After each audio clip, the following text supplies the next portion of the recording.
Inside my heart, got this everlasting light shining like the sun. It radiates on everyone, and the more that I give, the more I got to give. It's the way that I live, it's what I'm living for.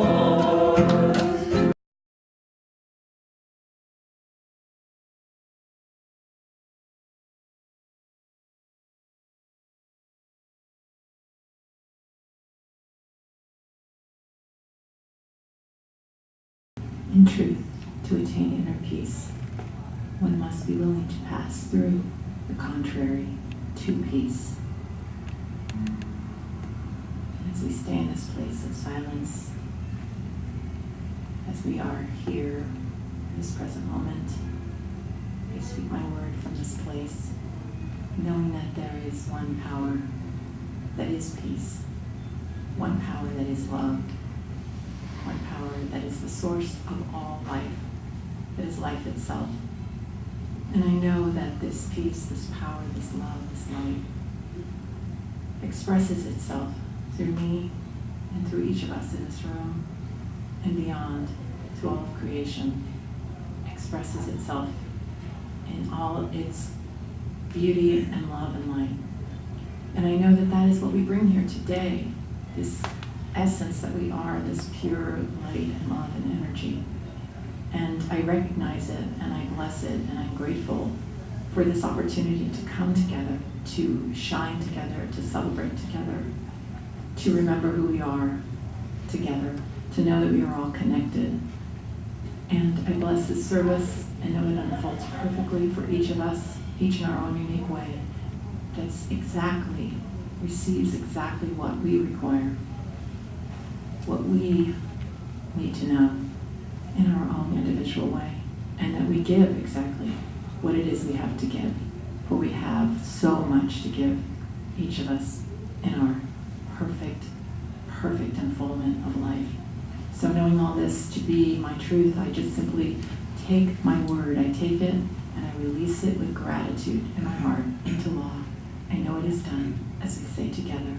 And so just gently bring yourselves back. Get in touch with your breathing again. Just relax and welcome. Anyway, you are at the Center for Spiritual Living, Kaua'i, which is a new center. We opened on July 7th. We're getting ready to celebrate our year anniversary. It's hard to believe we've been here a year. Anyway, a lot has happened in that time, but we welcome you, and knowing that you're in the Center for Spiritual Living, here we practice the science of mind and spirit, which is just ancient wisdom, and that says that this source, this life that is everything, is expressing itself through all of creation, through us, and that we believe in the science of mind and spirit, that as we think, so we are. So we strive to think the highest and best of ourselves, for ourselves, and for others, and to see that demonstrated in our lives as we do that. So we come here to remember that every Sunday and to commune with each other and celebrate. Let the way of the heart, let the way of the heart, let the way of the heart shine through. Love upon love, all hearts are beating as one. Light upon light upon light, all disappear into one. Let the way of the heart, let the way of the heart, let the way of the heart shine through. Let the way of the heart, let the way of the heart, let the way of the heart shine through. Love upon love upon love.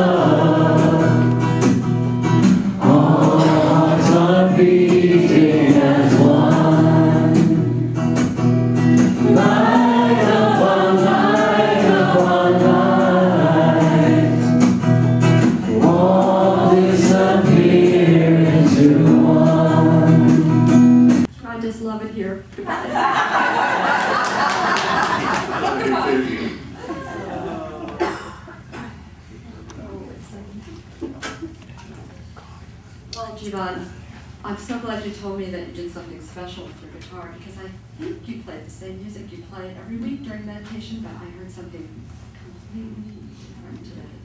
I heard Taco Bell in Canada. I can't remember the name of it because I'm so nervous right now. But that Taco Bell is a foundational song for Atlantic. It was amazing. Did you mean to play that? That's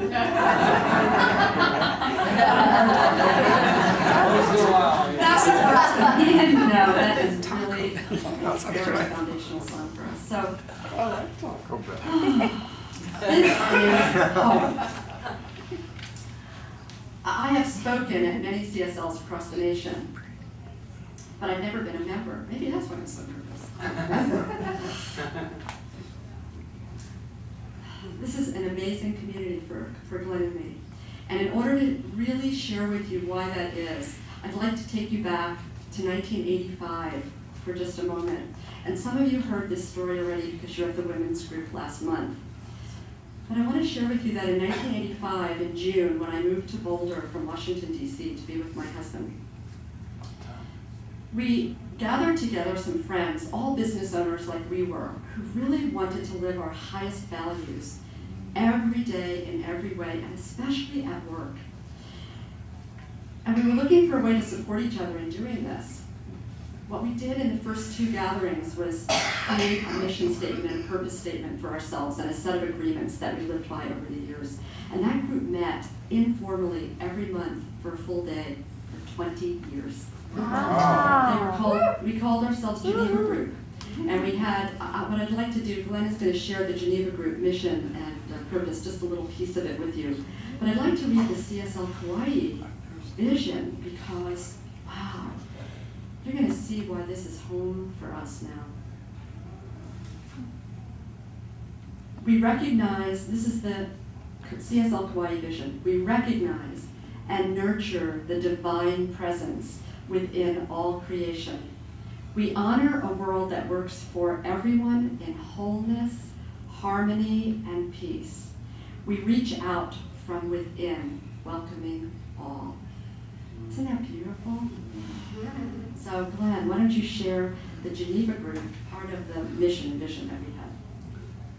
Geneva Group is an ever-growing union of individuals who acknowledge, accept, and manifest the love of higher consciousness. It guides us to create a model for a harmonious world. Our mission is to develop and maximize our personal growth and evolution, thus enhancing our relationships and all life on the planet through reflecting unconditional love, support, growth, and well-being.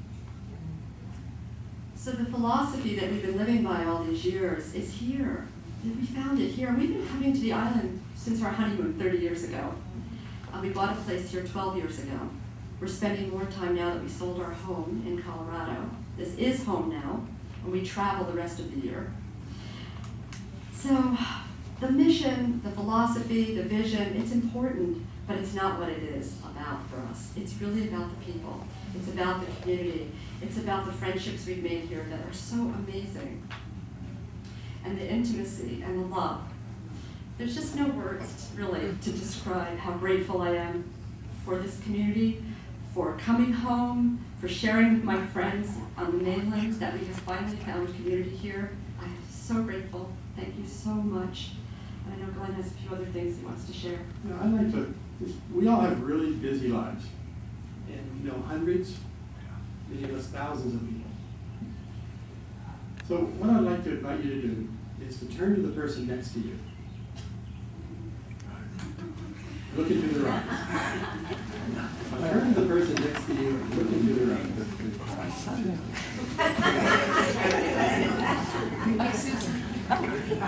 Take a deep breath together. Okay, take another deep breath together. Looking into their eyes. The essence that you see, you may recognize from before. At some time in the distant future, in another lifetime, you may remember the essence you have just connected with. You see, I've done, and I continue to do lots of stuff in my life. When it ends, the only thing remaining is my essence. If I can remember you, and you can remember me, who can say what connection we may have next time we meet? It's all good. You're home, and join me when I say, so it is.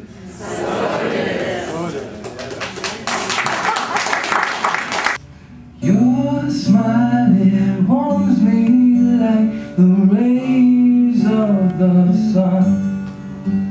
And your soul is shining, love for everyone. Your smile, it warms me like the rays of the sun. And your soul is shining, love for everyone. We celebrate the beauty that you brought. We celebrate that love is who we are. Goddess of the ocean, daughter of the moon, you're dancing like a butterfly as you sing a happy tune. And your laughter fills the air, sweet music to my ear. And when I look into your eyes, my troubles disappear. Your smile, it warms me like the rays of the sun. And your soul is shining, love for everyone. We celebrate the beauty that you brought. We celebrate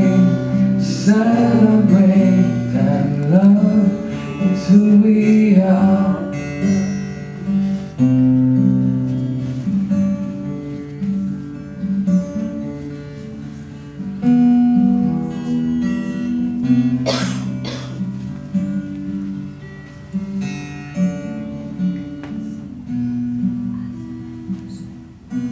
And as you walk a beauty way, may rainbow colors fill your day.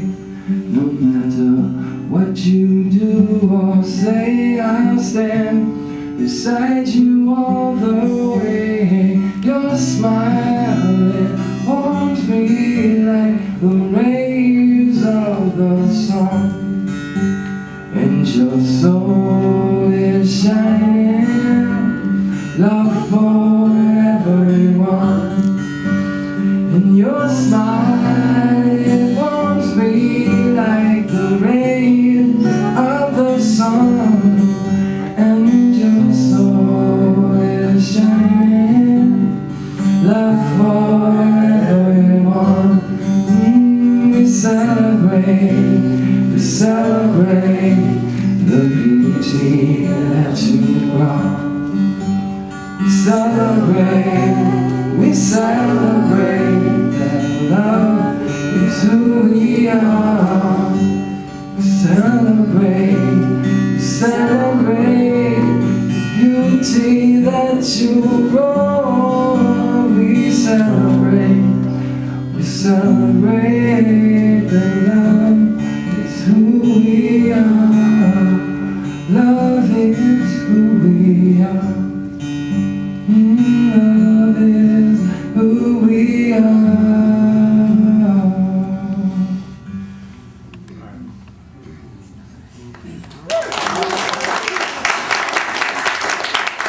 I love that song.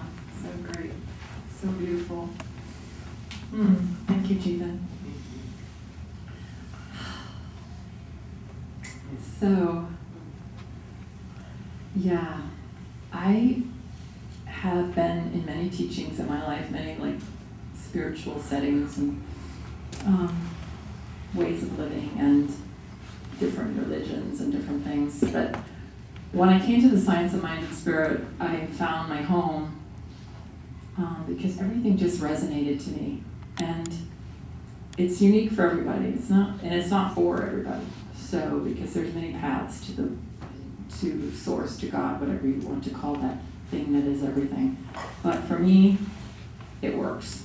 And the reason that it's so great for me is because it does work. Like, I can use it in anything any challenge I have, anything that comes up, I can take the idea that source and divine life is all there is and bring it to that situation and see through the situation to that source.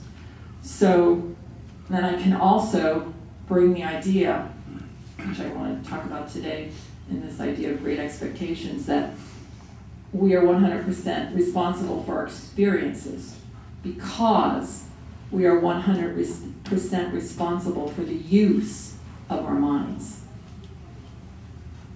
I'm going to say it again. We are 100% responsible for our experiences because we are 100% responsible for the use of our minds.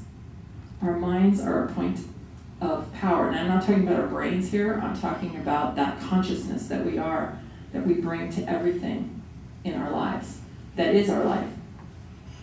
That is ours to use, and we are responsible for how we use it, how we think.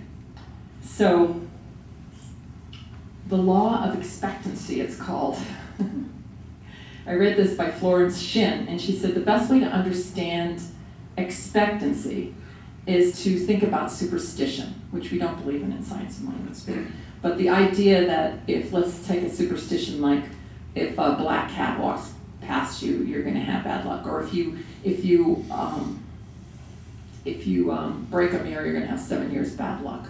Okay, so every time you walk a cat, that's your belief. So every time a cat walks by you, you're going to go, oh God, I'm going to have bad luck now because a cat walked by me. Okay, so you're expecting it. So those are the negative ways to think of it. So expectancy comes from your beliefs. So Reverend James Mellon, my teacher, wrote, beliefs inform our thoughts, which inform our expectations. So it's not vice versa. So you believe first, and then you start thinking, right? And then as you're thinking, your repetitive thoughts are the things that create like expectations you have about life. We all have expectations, right? I mean, did you have an expectation when you came here today? Oh, service is going to be really great. Oh yeah, because I love Patrick and Rita. I thought that was your expectation. Or, my so-and-so's dragging me here. I don't know if I really want to go, but I'll go anyway. I don't know what to expect. Or, yeah. So most of the time you're going to get what you expect. I mean, I think all the time you're going to get what you expect, unless you're open and you allow yourself to be surprised, which is an expectancy too. Well, I'm just going to let myself just be surprised, let myself not know it, but we are guided by our expectations. So the whole point of this whole thing that we're talking about today is how do we get to those expectations that expect the best all the time? How can we wake up in the morning and go, I expect this to be a great day? How? By changing the way that we think about it, or by changing the way that we believe, going backwards. So sometimes we think that we're not in control of our beliefs. They come to us like in many ways. They come through our parents, they come through like our experiences. We experience something over and over again, so therefore, we think that that's the way things are. But that's not the truth. The truth is that, my truth is that we can change our beliefs because this is what we do as practitioners, because we are the believer. So we have to separate our beliefs from the idea that we are the believer and realize that our beliefs are just something we learned and that we can relearn them. And so, yeah, we can relearn them. So we're going to talk a little bit about that in a second. But, so for myself, this is really powerful. So I can expect I can get in the car this morning and go, I expect this to be a really great service. And I really believe that. I believe it because, not because the past services were great, but because I know that there's a power working through me. That's what I believe. There's a power working through me, and everybody that comes through this door, and I know just the right people are going to be attracted to come here today to get exactly what they need to receive, because I know that power is everywhere and that light and love is everywhere. So that's my belief. So then my belief shows up in my expectancy, and I have a great service. So what if something goes like kind of awry? Like, Jiva wasn't here when the meditation started. I could take that and say, oh, that's going to just ruin the whole service now. But no, I got a chance to have some fun with you, and I got a chance to use that moment to be funny and to talk to you. And so instead of taking it and then going off my expectation and saying, oh, well, it didn't show up the way I wanted it to, so therefore now everything else for after that. Do you get it? You get what I'm saying? How you can catapult yourself into it, and I'm not trying to put you down, Jiva. I love you. You were just a good example for the moment. But you get what I'm saying, though. Because we can take one thing that shows up once we set our expectancy and say, oh yeah, well, I expected to get that, but look what happened, you know? Or we can go with it and say, no, our expectancy has to be the thing behind it, so that comes first, and then therefore, then everything shows up to do that. And so if I'm still expecting it, then there it is. So now I don't want you to confuse expectancy with hope. Like you're hoping something will happen. I hope it's going to be a really good service today. Because, well, Ernest Holmes has something to say about hope, but I always love this quote. It's one of my favorite ones. Hope is good. Oh yeah, it is good. It's better than despair. Yeah. He says, but it's a subtle illusion and is an unconscious compromise. So when we hope, we're really saying we doubt. We're not saying we expect. So I love that quote. So in my school, where I was brought up with Reverend James Mellon, we were like, no, you do not hope. No, you do not hope. But it is better than despair, because sometimes, you know, you can't get to great expectations, so you're going to be hoping, and so that's okay. So you're working your way there. So I was thinking about how expectations can be like rote things that too. Like you just like, I went to the post office box the other day, and there was mail in the mailbox as usual, right? And so there's something from Kaiser Permanente, which is my insurance company. There's something from some financial company, right? So I look at it and I'm like, okay, so the thing from Kaiser's got to be a bill, right? And then I'm thinking, the thing from the financial company, oh, did I not pay a bill? And they're like, well, coming after me or something or whatever. That was I'm like, I couldn't even believe it. It's like, open the envelope. The thing from Kaiser was a survey. The thing from the financial company was offering me money. So then I looked at it and I went, you know what? This was a rote belief. Because when I say rote, like something that I didn't even really believe anymore, but not a rote belief, but rote expectation. I was just playing out something that was just like something that I didn't even believe anymore, because I didn't really believe that. But yet I was playing out the expectation, and obviously it didn't show up that way. So these things can be rote because we've learned what to expect. The parents have told us things like, no, I don't like to blame parents, sorry. I'm sure you have parents too, and I'm sure you weren't Coast Guard parents, but sometimes, in my house, with my, my wonderful heritage, but, it was always like, don't expect too much, you'll be disappointed, that kind of thing, just, be careful, blah, blah, blah. So we kind of been programmed that way.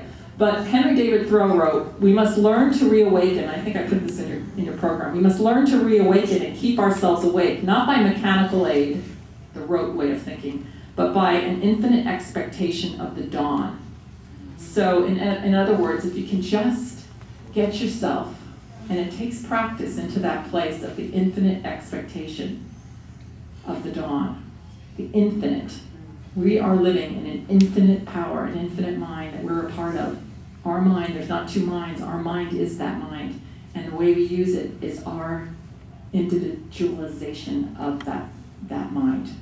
How much we want to use of it, how much we can use of it. And we just have to keep practicing, keep developing ourselves, and really working with it like it's an experiment, and just going, I'm going to expand into it. Like I have this thing about like good showing up, and I used to have this thing where I would shut down, like when good showed up. I don't think I told you this before. When good, if I did, sorry.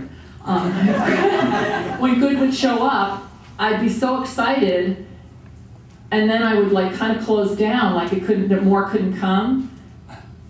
You know, I couldn't expect more than what showed up, and so, but now I just go, I throw my arms back and I just go more. There's nothing wrong with wanting more. I think that's a song from Yentl.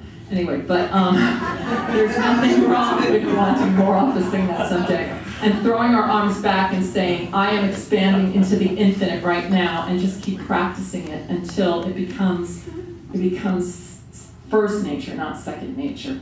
Just open your arms and just throw. When something good happens, just open your arms and throw them back and say, oh, thank you, thank you, thank you, universe. Thank you. More, more, more. And more is not saying you're not grateful. It's just saying, I know there's always more. Yeah, sometimes I think we think that. Like if we want more, that it's because we're not grateful for what we have. It's not. They're two different things. Gratitude creates more, in fact. Yes. So, and then another thing, I just want to give you a little tool. And it's like for expectancy. When doubt creeps in, I have pray it out. So I believe firmly that to keep vigilant stewards of our mind, we have to affirm the truth, even when it's not showing up. So it's okay. So I say, when doubt shows up, pray it out. And whatever prayer is to you, to science of mind, it's affirming the truth. And the truth is who you really are. That's the key to all this, to remember who you really, really, truly are. So, expect great expectations for all of us. And that's what I'm going to keep in my consciousness. And I'm going to be a diligent keeper of my mind and know that I'm 100% responsible for my experience, because I'm 100% responsible for the use of my mind.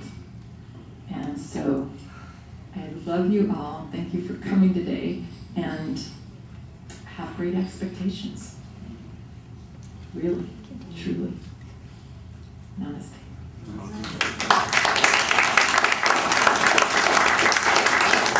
Here's my amazing husband. When in doubt, pray it out. I like that.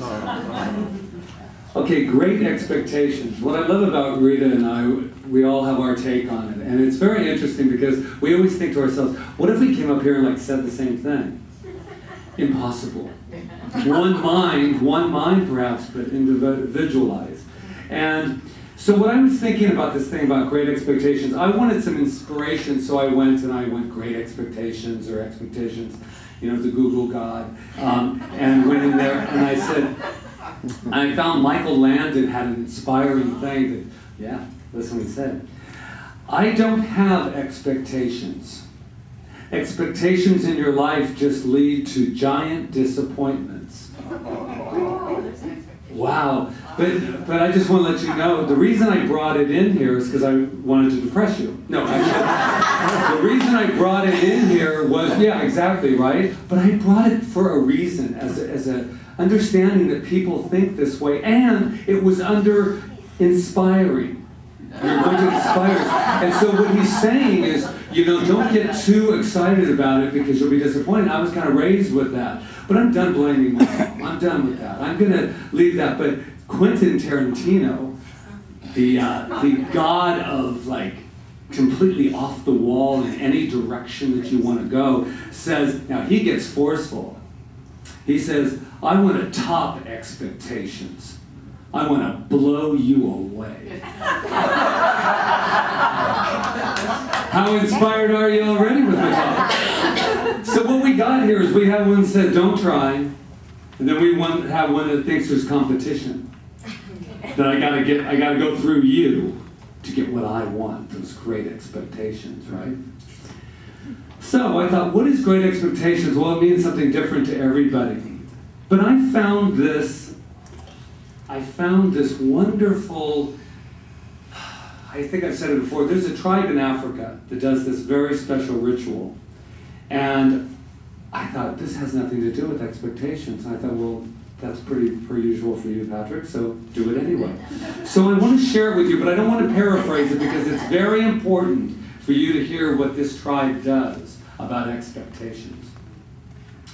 In this African tribe, when someone does something harmful, they take the person to the center of the village where the whole tribe comes and surrounds them. For 2 days, I want to repeat that, for 2 days, they will say to the man all the good things that he has done. The tribe believes that each human being comes into the world as good. Each one of us only desiring safety, love, peace, and happiness. Let that land for a moment. But sometimes, in the pursuit of these things, people make mistakes. The community sees these mistakes as a cry for help.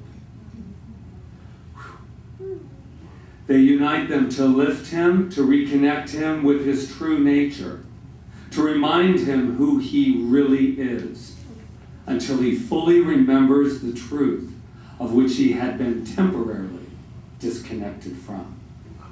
I am good. And a Shagoba, I'm going to slaughter this, but Navajo Sikata, which is Asian, the way I'm saying it in another language, but just please bear with me that I see an IA, I don't know what I'm doing. But anyway, this is what Naba, we're going to call Naba, is a compliment used in South Africa and means I respect you, I cherish you, you matter to me, and in response, the people say, which I know how to pronounce, Shakoba, which is, so I exist for you. I'm going to say that again. I respect you. I cherish you. You matter to me. And in response, the people say, Shakoba, so I exist for you. That's pretty high expectations. That's pretty great expectations. And when I read this, I thought, when I first was sitting and just embracing the talk, I realized I was thinking, great expectations, what can great expectations, which is. But how great of an expectation for me to wake up in the morning and to remember who I am and to expect from this place. And I even wrote in there, what am I able to say, do this for myself? And I think sometimes we're not, because we don't take the 2 days to do it. We make a mistake and then we say, loser. Immediately in the head, you made a mistake, bad boy, bad girl, bad, bad, bad, and you go into that world. Instead of saying over and over again, I am that I am, and I'm good. And this whole philosophy, Ernest Holmes' Science of Mind text, is about always expect the good. Always expect the good. Wow. So how do you do that? How do you wake up and just remember who you are? And I think that it was interesting. I thought, how can I have great expectations? And the only way that I can have expectations that are great is to remember my greatness. It's a mental equivalent.